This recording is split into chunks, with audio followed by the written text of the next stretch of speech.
North Dakota Republicans, and really, if you're in North Dakota, you're a Republican, they have officially endorsed a Christian nationalist and an opponent of public schools to run the state's public schools. And this is weird. We have seen this happen in Oklahoma.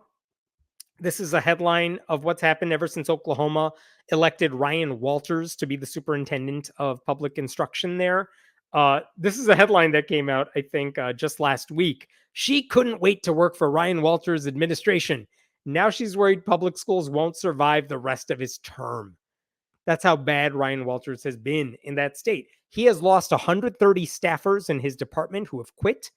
He has missed out on grants provided by the federal government amounting to millions of dollars.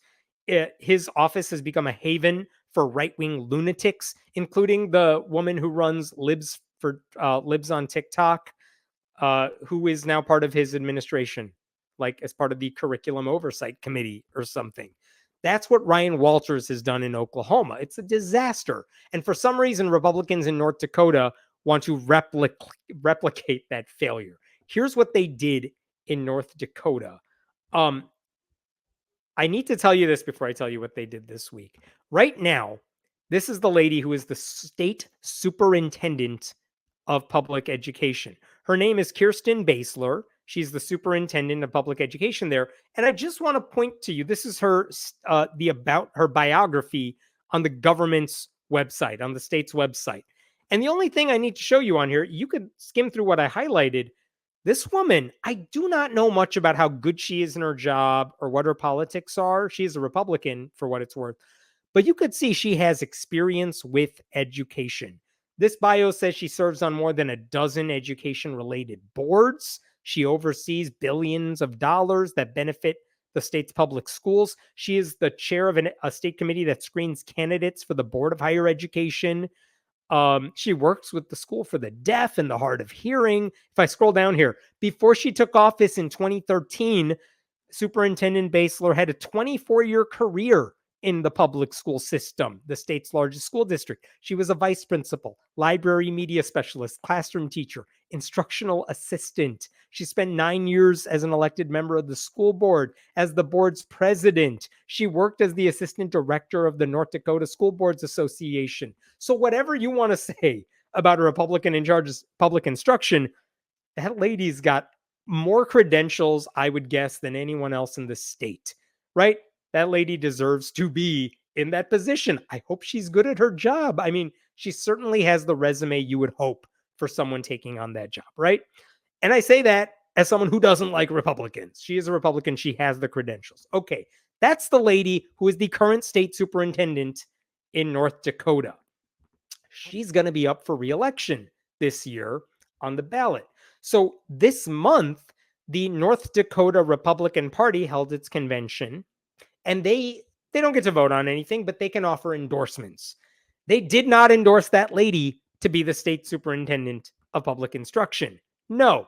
Instead, here's the headline I want to share with you from the North Dakota Monitor.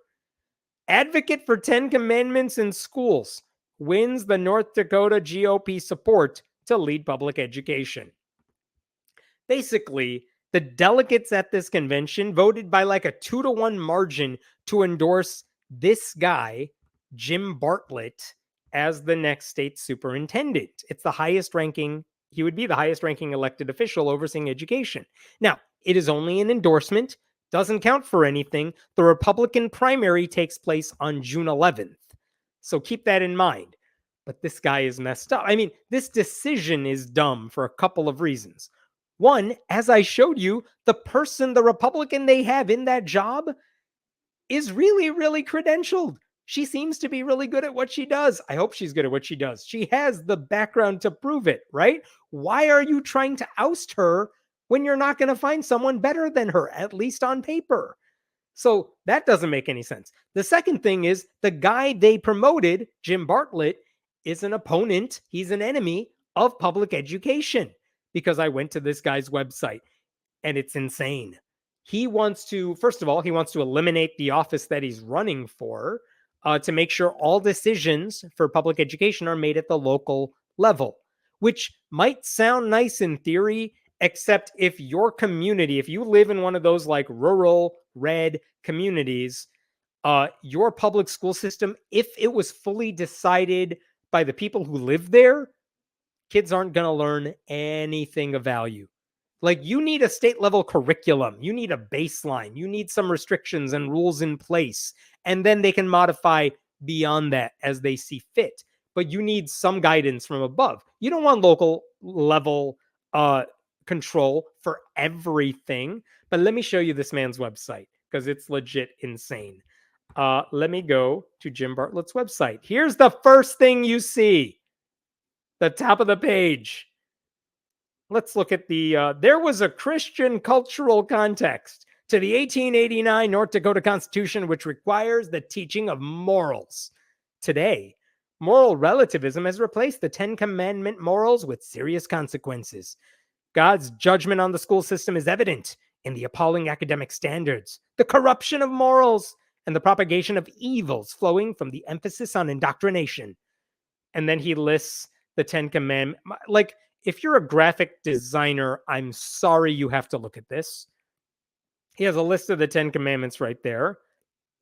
But you could see Bartlett for superintendent right there. Fuel the campaign. There's his website. It's deranged. Okay. So first of all, there's also this image. I did not show you. Let me show you this one right here. Check this one out.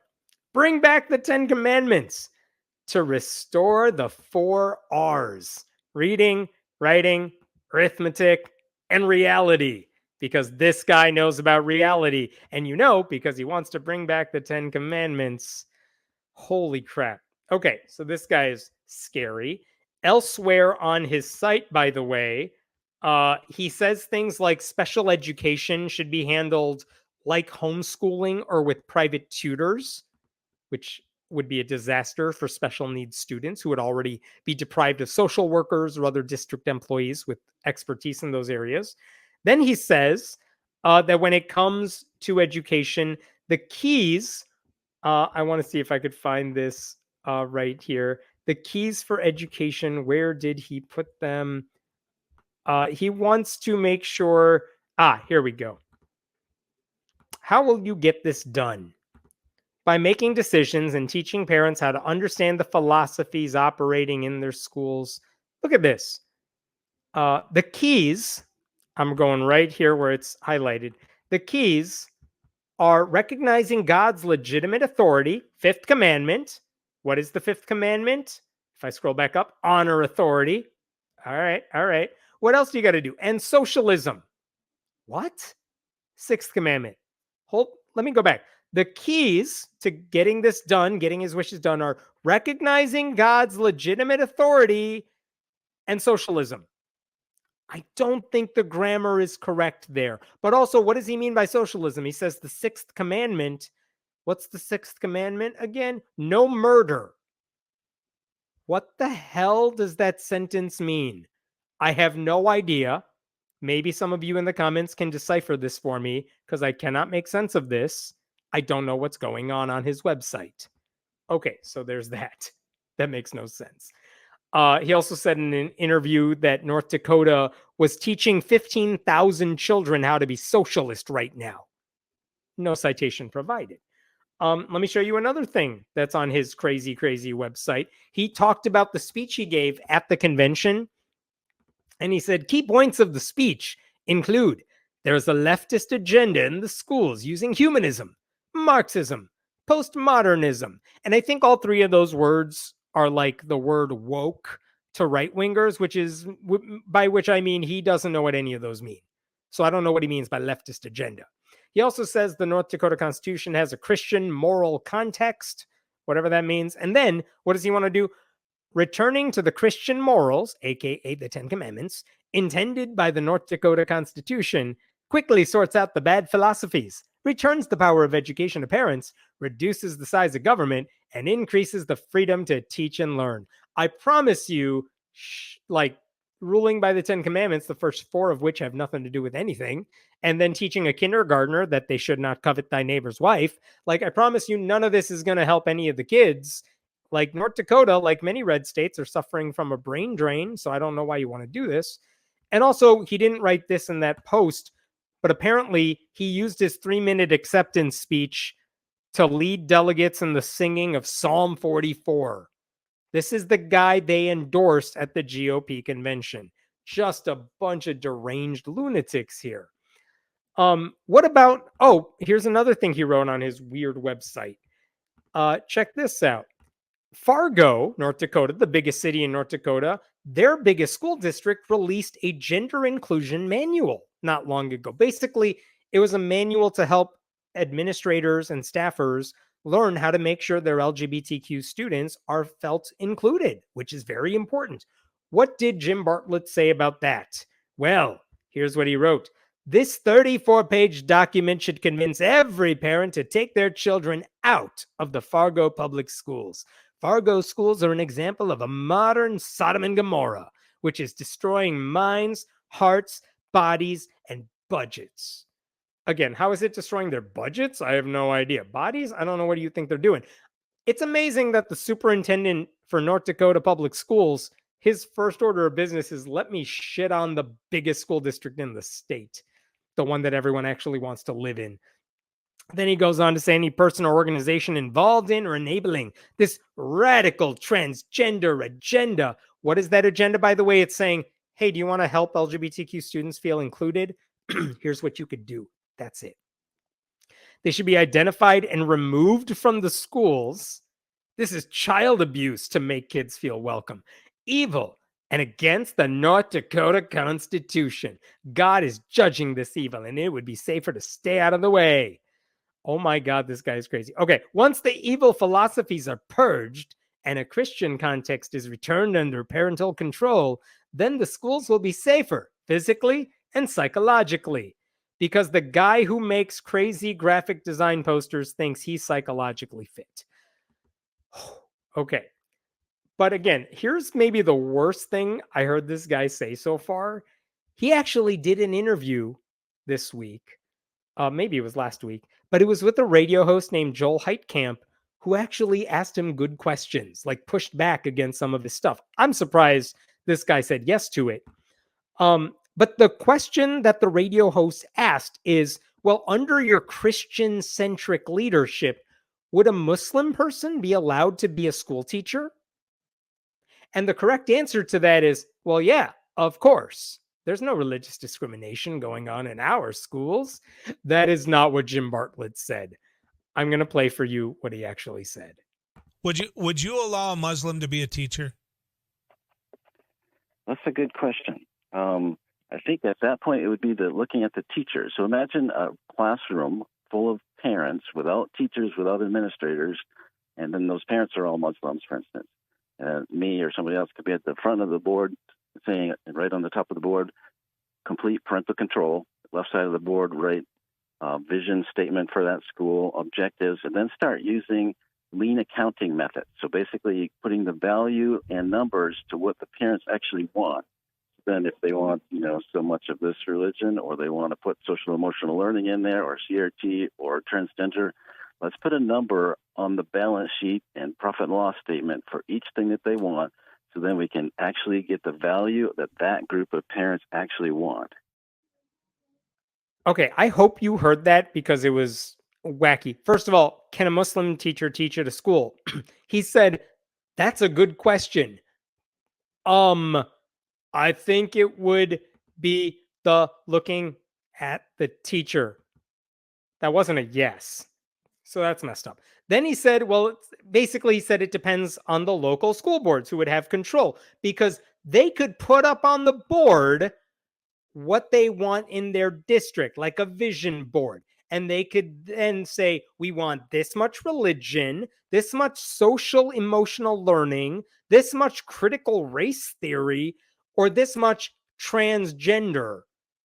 He said, quote, let's put a number on the balance sheet and profit and loss statement for each thing that they want, which apparently is their way of figuring out, should we hire a Muslim teacher or not? Well, we want to teach social emotional learning, so I guess no Muslims allowed. Or like, we want to teach kids that black people exist. It is North Dakota after all. So I guess no Jews can teach here. What is he talking about? What? How is the First Amendment something you put up on your budget sheet? And again, this is why you don't give local control for everything. You think every school district in any state, even when it's sparsely populated as North Dakota, they're all going to get together and put together a budget that says, should we hire the Jews or should we teach kids about their social health and make sure they're able to learn in schools? Like, do we do math or should we teach them about like gay people existing? What does he think schools are like? This guy is insane. I guess he would be fine though if a local school district decided to refuse to hire non-Christian teachers. I mean, it's a lawsuit in the making, but okay. Like, this guy isn't just a tinfoil hat wearing conspiracy theorist who wants to lead the public schools in order to destroy the public schools, and then he replaced them with some weird Christian alternatives. He's just a whole bag of lawsuits waiting to be dropped on the state. And again, North Dakota Republicans endorsed this guy.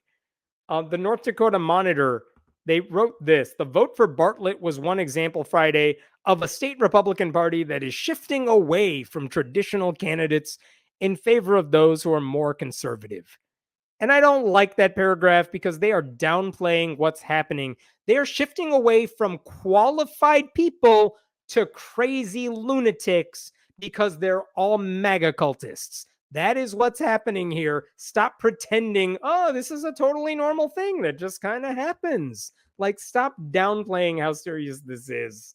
I guess the one thing that is good about any of this, they did ask Kristen Basler, the woman who is currently in charge, like, so you lost the endorsement. What do you think about that?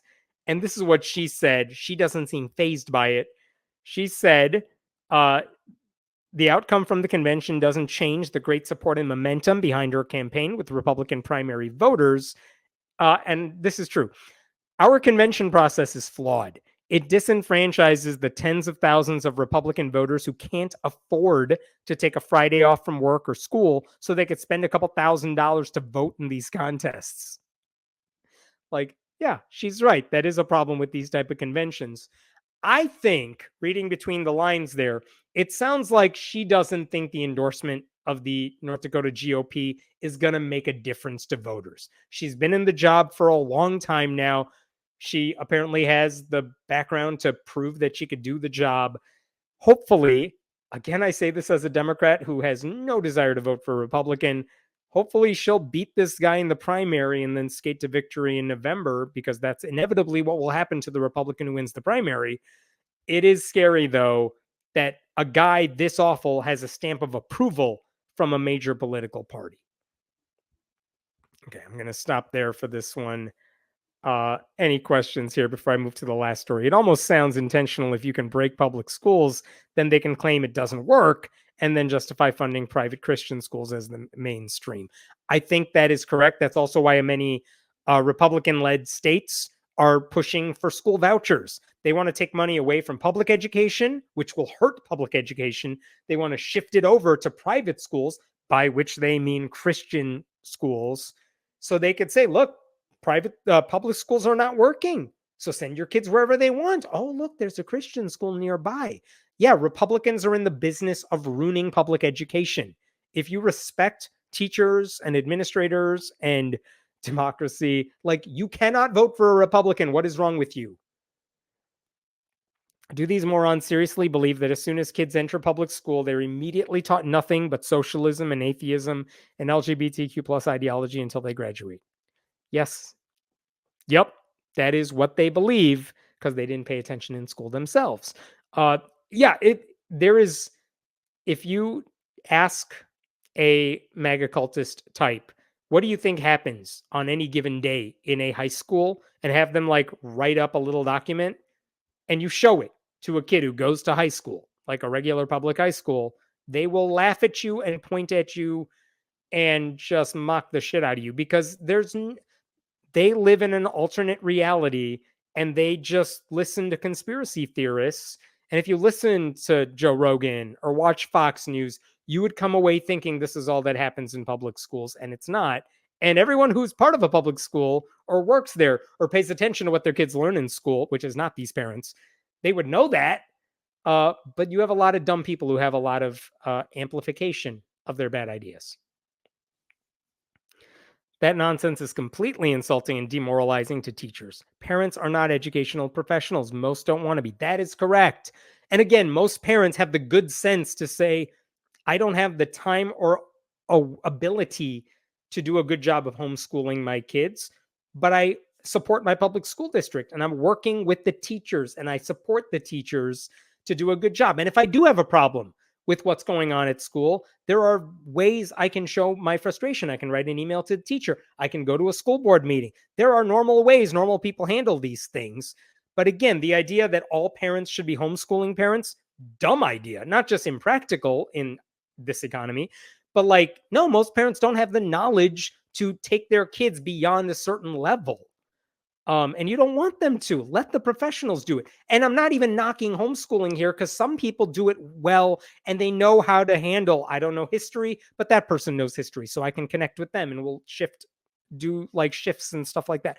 There are ways of handling this, but that is not what the people in charge in these Republican parties are promoting. So that's the problem there.